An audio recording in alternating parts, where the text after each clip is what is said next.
Monsieur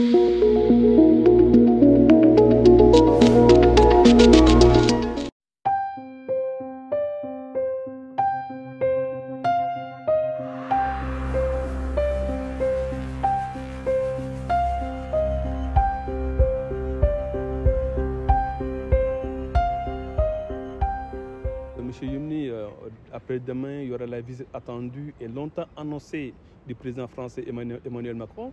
Alors, quel commentaire d'abord faites-vous de la visite de Macron en ce moment précis, le timing, le momentum géopolitique mondial et africain?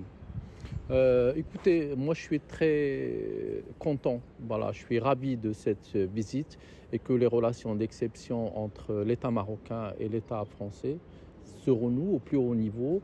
Le politique a précédé l'économique avec la décision du chef de l'État, du président Emmanuel Macron, que les provinces du Sahara, leur avenir et leur présent est sous souveraineté marocaine. C'est une très très grande décision, c'est une décision réfléchie, elle n'est pas naïve. Aujourd'hui, les relations diplomatiques reprennent avec force, comme toujours, et les relations économiques ne se sont jamais arrêtées parce qu'il y a une interdépendance entre l'économie marocaine et l'économie française à travers des secteurs connus, le secteur de l'aéronautique, le secteur de l'automobile, mais aussi le secteur de la mobilité et du transport. Alors, évidemment que le président Macron va venir, mais il a un agenda pour l'instant un peu chargé, notamment un discours attendu au Parlement marocain.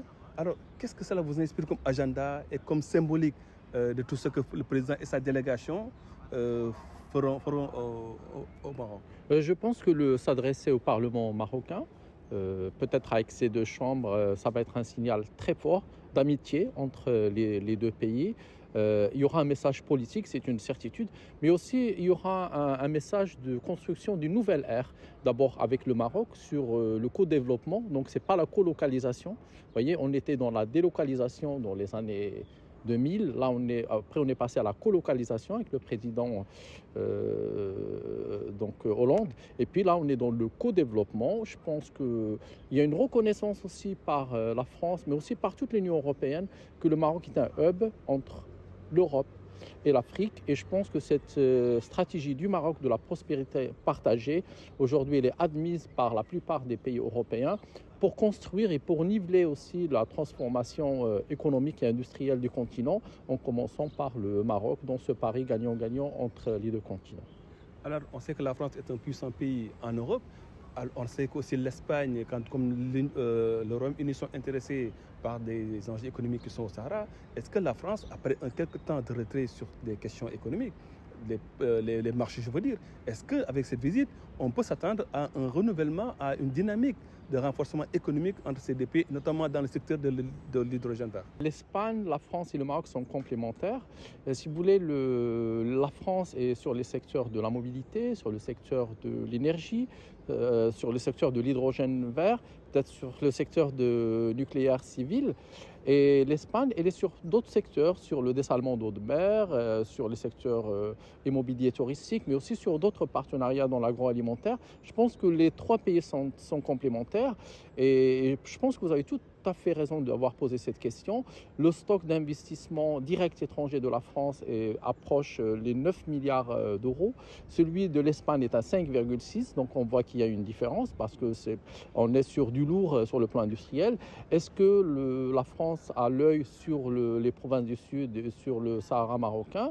Oui, mais c'est dans le cadre de partenariat. Je vous dis, je ne crois pas que la relation de la France et du Maroc sont une relation intéressée, mais ce sont des relations de construction d'un avenir. Je pense qu'il y a des enjeux d'abord démographiques connus, du vieillissement en Europe, d'un dividende démographique au Maroc et en Afrique, et aussi des enjeux aussi de reconfiguration des chaînes de valeur globales. Et je pense qu'il faut jouer à plusieurs parce qu'il y a une concurrence. Et puis le Maroc a décidé de diversifier son économie. Je pense que c'est admis par le continent européen, mais c'est aussi admis par les autres partenaires du Maroc. Et aujourd'hui, il faut construire un avenir d'abord pour une prospérité partagée commune. Et je pense que l'enjeu, c'est de construire une triangulation à travers le Maroc sur le continent africain pour niveler par le haut cette humanité qui est en train de découvrir une mondialisation qui change aussi. Et moi, je suis confiant dans ça et je suis vraiment ravi de cette reprise des relations au plus haut niveau entre les deux pays. Alors, Abdelghani, on sait que le Maroc aujourd'hui surfe sur 3 gros chantiers, voire même stratégies, notamment l'Organisation du Mondial 2030, le gazoduc Nigeria-Maroc et aussi la question de l'Alliance atlantique des pays du Sahel que le Maroc veut offrir sa façade atlantique.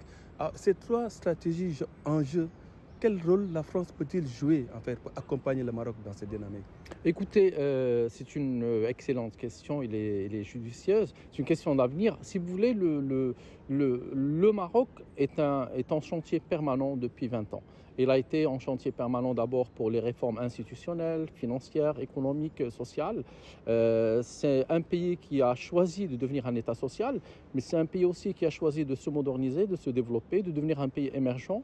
Donc c'est un choix, nous avons un roi visionnaire. Il n'a pas choisi les tunnels de l'idéologie, mais il a choisi les tunnels, si vous voulez, de la construction d'une économie forte, mais aussi fraternelle, avec le Sud, avec le Nord. Moi, je suis donc confiant que la France est au plus haut sommet de l'État. Je vous dis, tout parti politique confondu, voit d'un regard très positif ce qui se passe au Maroc. Et je pense que la France, au plus haut sommet de l'État, mais aussi de toutes ces partis politiques et toute cette mouvance croit en l'avenir du Maroc et pense qu'il faut continuer à construire l'avenir ensemble. Oui, moi je suis confiant. Et puis il faut regarder, le Maroc a doublé son PIB en 20 ans.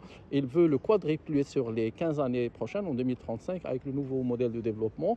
Il faut continuer à réformer l'éducation. Je pense que la France peut jouer un rôle.